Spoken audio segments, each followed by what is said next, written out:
안녕하세요. 반갑습니다. 항상 행복하십시오. 대성수석입니다. 오늘은 이 탑석 문양으로 탑이 나온 거, 앞으로 탑이 7개 나오고 문양이 뒤쪽에 탑이 5개 문양이 나온 거를 소개하겠습니다. 감사합니다. 이 수석은 산지가 중국 사천입니다. 자연석입니다. 이 수석의 실물을 보면 자연석인지 아닌지 그 자연석의 특징들이 앞뒤로 다 있습니다. 그리고 이 돌의 사이즈는 장이 옆으로 기럭지가 55, 높이가 35, 두께가 20입니다. 55, 35, 20입니다. 두께가.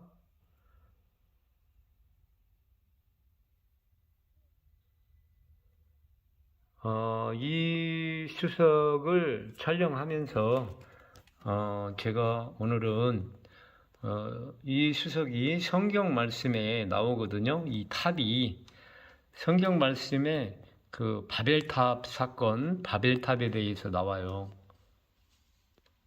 제가 그 성경 말씀을 읽어드리고 또 불경의 법화경이라는 말씀에 또 탑에 대해서 이렇게 말씀하신 거를 직접 제가 읽어 드리겠습니다.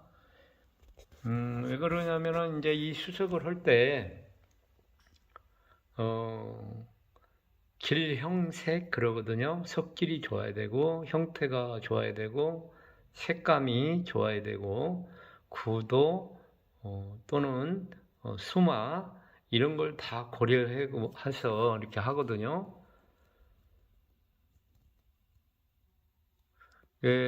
탐석을 해가지고 양석을 하고 또 자대도 중요합니다. 이거는 지금 자대가 임시자대인데요. 자대를 이제 연꽃자대로 짜든지 아니면 그냥 자대를 짜도 좀 잘 짜야 되거든요. 돌은 좋은데 자대를 잘못 짜가지고 돌을 또 이상하게 만들어 놓는 경우도 있어요. 자대가 너무 화려해도 안 되고 너무 화려하면 자대의 시선을 다 뺏겨서 또 반감할 수도 있고요.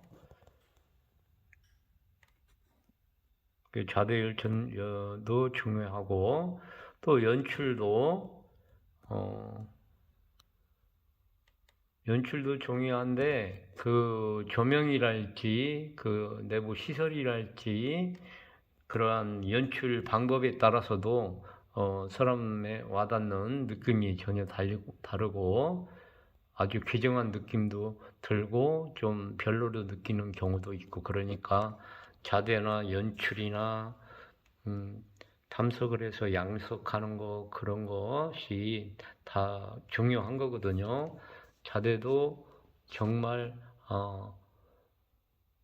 구하기 힘들다, 귀하기 힘들다, 구하기 힘든 그런 석은 자대도 좀 신경을 써서 잘 짜야 되고요. 질형 색이 좋고 구도 또 수마가 좋고 지금 이석 같은 경우는 앞뒤로 탑이 이렇게 나와 있고요. 이렇게 탑이 나와 있는데 빛이 비쳐가지고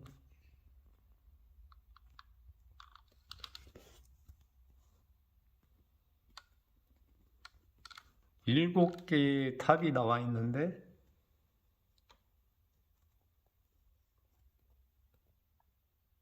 문양으로 이렇게 나와 있습니다. 사람들은 저 노란색을 여러 마리 말이 물을 먹는 모습 같이 그렇게도 보인다고 하는데 그게 바탕색이거든요.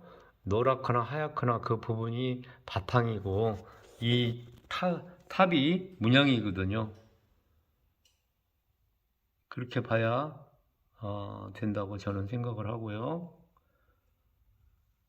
바탕 색깔하고 문양하고 구분이 돼야 됩니다. 그리고 이제 제가 이 수석을 하면서 상징성이 있어야 되고 역사성이 있어야 된다. 상징성이 있는 건 뭐냐? 탑이라는 건 진짜 대단한 상징성이 있잖아요.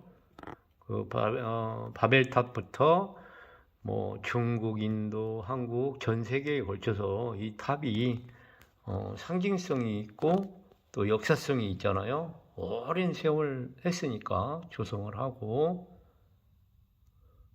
여러 곳에 걸쳐서 이 탑이 있죠. 근데 이 탑이 단양이나 제천이나 예를 들어서 이 형상석의 탑석은 많이 있어요.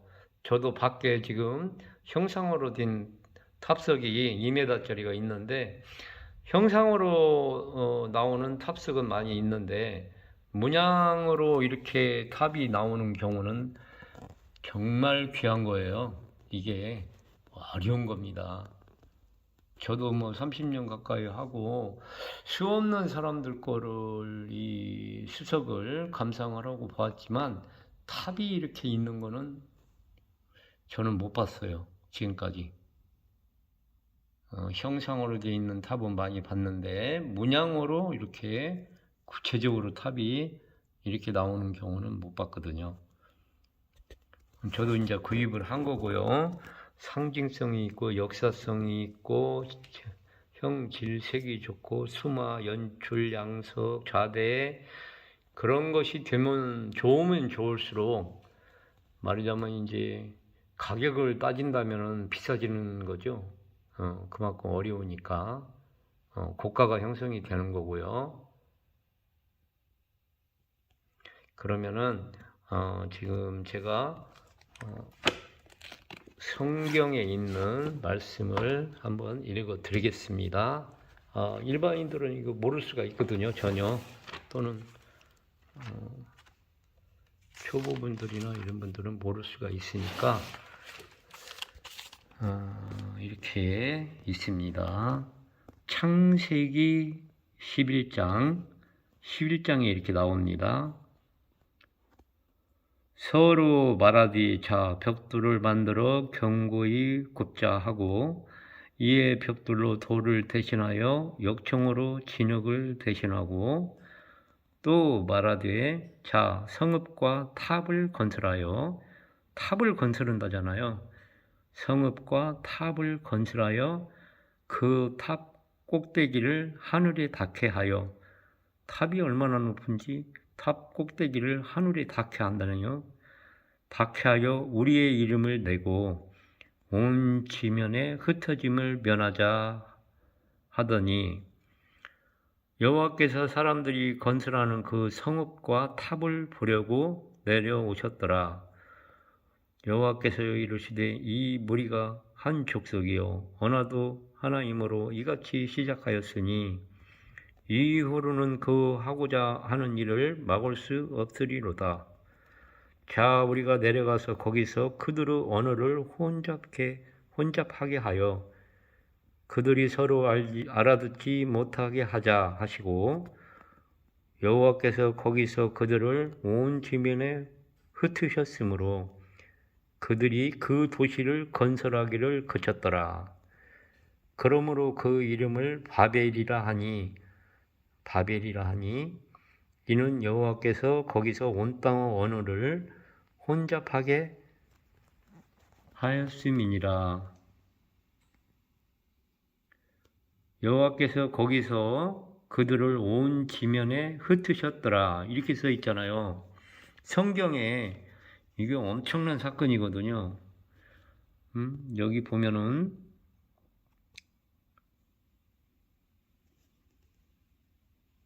성읍과 탑을 건설하여 그 탑 꼭대기를 하늘에 닿게 하여 그 이름을 내고 온 지면에 흩어짐을 면하자 하였더니 여호와께서 사람들이 그 건설하는 그 성읍과 탑을 보려고 이 성경 창세기 11장입니다. 창세기 11장에 이렇게 탑의 사건이 나와 있어요.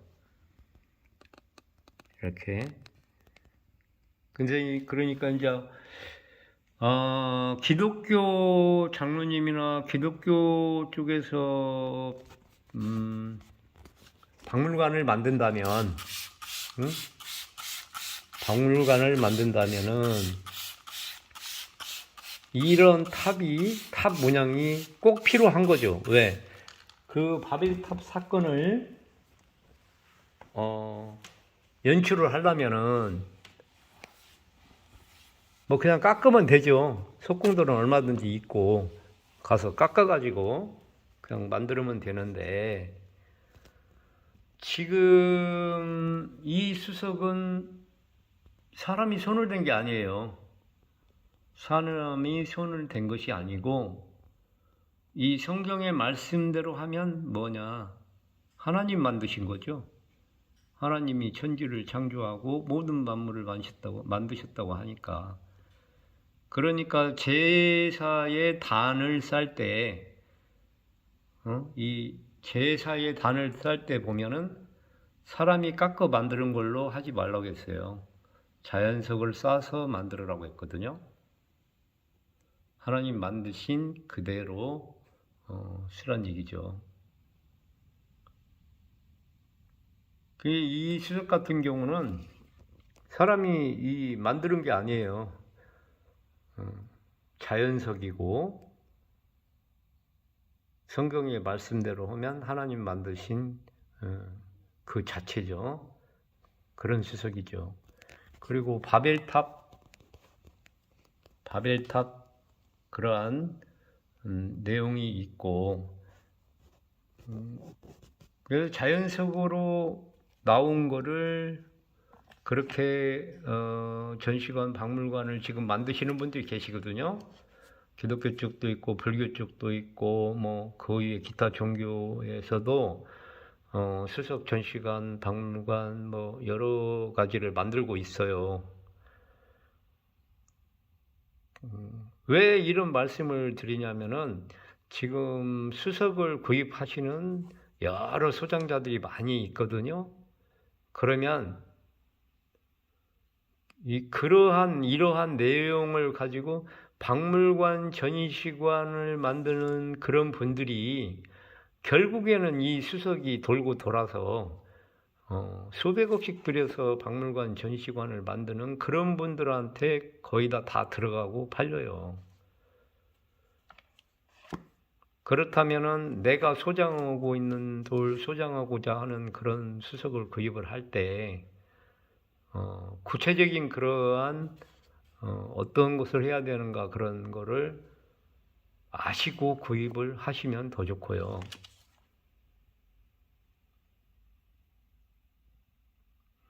그 여러 가지 내용으로 그런 테마 박물관 이런 거를 전시관을 만드시니까요. 그래서 제가 그 탑을 성경에 나오는 탑에 대한 내용을 읽어드렸고요. 자, 그러면 불경 쪽을 한번 또 읽어드리겠습니다.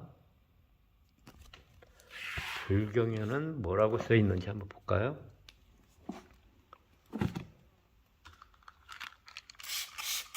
제가 이 성경책이나 불경책을 놓고 지금 읽어드리면서 이렇게 하는 이유가 있어요.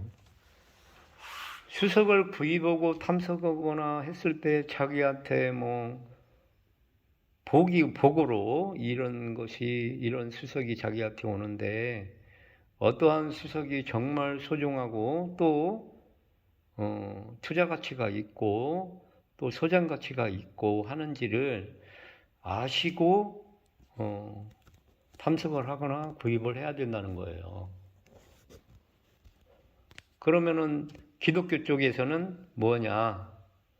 포도랄지 예수님을 상징하는 거, 독수리랄지 태양이랄지 그 성경 말씀에 근거한 사건들, 그러한 내용을 가지고 있는 돌이면은 참 좋겠죠. 불교 쪽도 마찬가지고요. 기타 종교도 마찬가지고. 또 우리 자체적으로는 예를 들어 사군자 같은 것도 좋아하잖아요. 매낭국 쪽 해서 난초나 소나무나 학은 문인을 상징하고 선생님, 글을 하시는 선생님 문과를 상징하고, 묵과는 호랑이나 대나무나 무기를 상징하죠. 호랑이나 표범이나 대나무나 그런 거를 묵과를 상징하는 하거든요. 그래서 양쪽으로 딱 쓰고 임금이 가운데 있고 그러잖아요. 문과와 묵과. 그렇게 상징성이 있다는 거예요. 그러니까 매낭국 쪽 사군자다 이렇게 해서 그런 내용이 아주 똑 떨어진 거, 종교성이 있는 거, 그런 거를 해야 되고, 또 우리가 지금 그림 쪽에 비싼 그림, 그렇게 유튜브 들어가면은 우리나라 작가 김환기 작가 그 그림이 하나에 120억, 130억? 그림 하나가 그렇게 낙찰이 됐어요. 경매에서도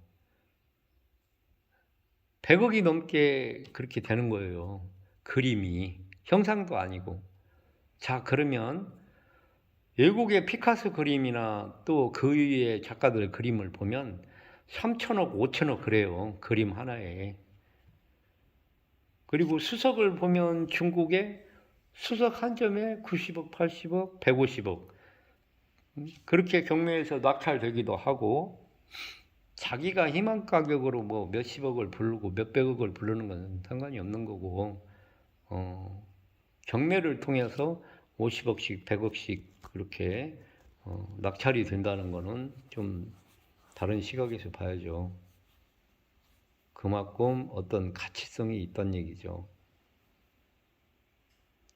그림은 그림 하나에도 3천억, 5천억씩, 몇천억씩 그렇게 공식적인 경매에서 큰 부호들이 투자를 한단 말이에요. 그러면 수석은 그런 것이 없냐? 자연에서 만드신, 더군다나 하나님이 만드신, 없겠어요? 저는 있다고 보거든요.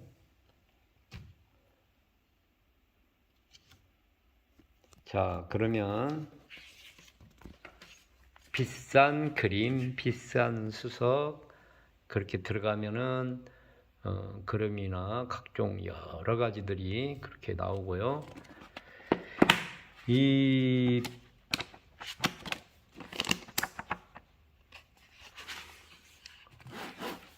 자, 요 경전은 보이시나요? 묘법 연화경 그렇습니다. 묘법 연화경을 이렇게 보면 이 불경입니다. 묘법 연화경인데 이게 법화경이라는 겁니다. 그러면은 뭐라고 말씀을 하셨는지, 법화경 방편품 65네요. 65쪽. 자, 부처님께서 뭐라고 말씀하셨는지 한번 읽어 보겠습니다. 모든 부처님께서 말씀하신 뒤 사리에 공경하는 자가 만억 가지 탑을 세운다잖아요. 만억 가지 탑을 세워서 금과 은과 파료와 자거와 만호와 매개와 유리구슬 등으로 청정하고 넓고 장엄하게 꾸미고 여러 가지 탑을 장식하였거나 혹은 돌로 묘를 세웠거나 전단나무와 침수향나무와 목밀과 아울러 다른 제목과 벽돌과 기와와 진흙으로 혹은 넓은 들판 가운데 부처님 묘를 흙을 쌓아 이루거나 부처님 묘를 흙을 쌓아 이루거나 혹은 아이들이 장난으로 모래로 부처님 탑을 쌓았어도 이와 같은 모든 사람은 모두 이미 성불하였노라. 이게 탑의 의미가 굉장한 거죠. 어린아이가 모래로 장난으로 탑을 쌓았어도 성불하였다네요. 이 지금 부처님 농담하시는 거 아닌데 법화경, 묘법 면화경 방편품에 이렇게 써 있단 말이에요. 만원까지 탑을 세워서 탑이 여기도 나와가지고 여러 가지 탑을 장식하였거나 또 쭉 내용을 이렇게 보면 밑에 와서 부처님 말씀이 어린 아이들이 장난으로 모래로 부처님 탑을 쌓았어도 이와 같은 모든 사람들은 모두 이미 성불하였노라. 내용이 지금 이렇게 돼 있단 말이에요. 그러면은 이 탑이 얼마나 소중한 거예요. 성경의 바벨탑 그 엄청난 사건이 있고 부처님이 이 법화경, 묘법 연화경 여기에도 이렇게 말씀을 하셨단 말이에요. 그러면은 왜 이게 중요하냐? 수석을 하실 때 박물관 전시관 하는 분들이 엄청난 돈을 투자해서 이렇게 만드는데 아무거나 안 사잖아요. 그냥 아무거나는 아니지만은 뭐 이걸 저들 뭐 지구가 다 돌덩어리인데 다 그 돈을 다 사지는 않잖아요. 무엇인가 거기에 내용이 있어야 된다는 거예요. 그러면 우리나라 수석기 인구가 지금 엄청나게 많고 수석키가 엄청나게 많고 지금 전시가 전국적으로 토요일, 일요일, 평일 해가지고 뭐 하도 많이 열리니까 수석 전시가요 엄청나게 열리거든요. 수석 전시가.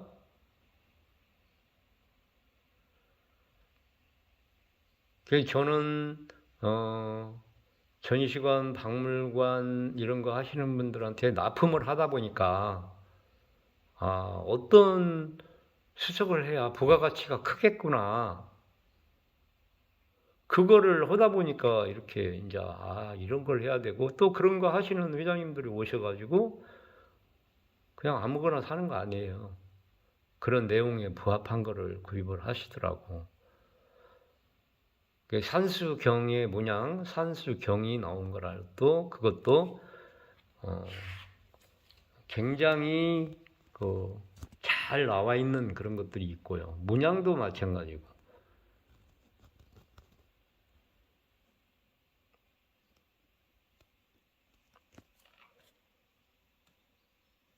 앞뒤로 이렇게 문양이 나와 있고요. 아까 말씀드린 것처럼 희귀성이 있어야 돼요. 흔하게 있는 산수경성, 흔하게 있는 문양, 흔하게 있는 색채 그런 거는 절대로 고가가 형성되지가 않아요. 그냥 그때 얼마 하고 팔리는 거지.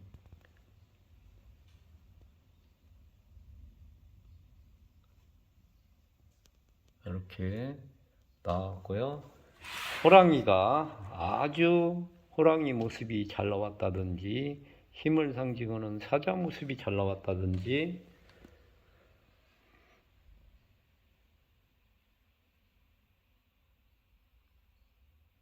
자, 여기는 지금 앞의 모습을 보여드린 거고요. 뒤의 모습을 한번 보겠습니다. 뒷모습인데요. 뒤에 여기도 이렇게 탑이 있죠.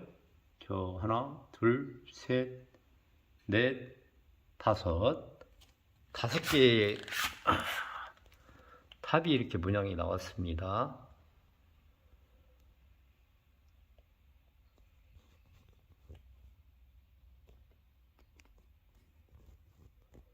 사이즈도 아주 좋고요. 저는 거의 기름을 안 발라요. 그냥 자연석 그대로 놔두고 있고요.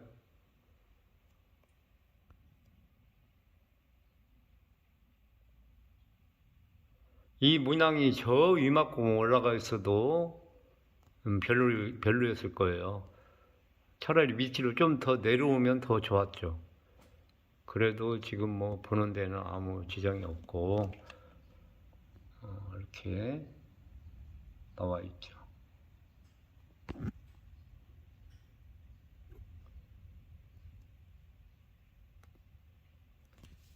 감사합니다. 저는 전라북도 전주시에 전시장이 있고요. 이렇게 문양석 각종 여러 수석이 몇만 점을 가지고 있고요. 중국, 사천, 뭐 전 세계에서 들어온 거예요. 러시아, 필리핀, 인도네시아, 중국, 또 국내 것도 좀 있고요. 그러니까 나무 문양이랄지 여러 무령의 문양이랄지 또 형상석이랄지 이런 걸 할 때 그런 걸 참고하시고 되고요. 박물관이나 전시관에서는 고gat돌만 또 필요한 거 아니에요. 테마를 만들기 위해서는 또 뭐 저렴은 하더라도 꼭 필요한 그러한 수석 그런 돌들이 꼭 있어야 되고요. 명품 하나 가지고만 전시관은 박물관을 만들 수가 없잖아요. 몇천 개, 몇만 개가 필요한데.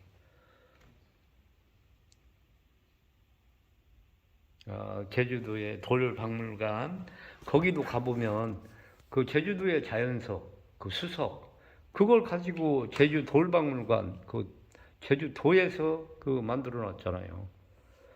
저도 이제 거기를 많이 갔었고 거기에 이제 여러 번 가서 이렇게 보고 그랬는데 그 제주도의 설화 뭐 대할망이랄지 장군 얘기랄지 그 설화를 중심으로 해서 그 수석들을 설치를 하고 그 내용을 쓰고 어떤 그 각 도별 테마를 만들어서 그렇게 했단 말이에요. 그 수석을 수집할 때는 그런 부분도 반드시 생각을 하고 수집을 하셔야 된다는 거예요. 저는 이제 나무를 하고 이 수석을 하면서 산림박물관이랄지 각종 전시관, 박물관 그런 데 관계된 일을 이렇게 하다 보니까 이게 어떠한 거를 어떻게 해야 되겠구나 라는 게 이제 한 30년 이렇게 하다 보니까 가닥이 좀 잡히더라고요. 예, 오셔서 저하고 대화도 나누시고 또 그런 부분들도 보시고 참고하시고 그렇게 해야 돼요. 또 다른 데 가도 마찬가지일 거예요. 이제 저는 제 경험 또 그런 데에 납품을 많이 또 한 증거들이 있고요. 이 중국 사천들도 제가 200톤 이상을 구입을 했고 필리핀들도 수십 톤, 근 50톤 이상 샀단 말이에요. 필리핀들, 바다돌. 주먹만 찍은 거 50톤이면 개수가 몇 개예요. 러시아돌.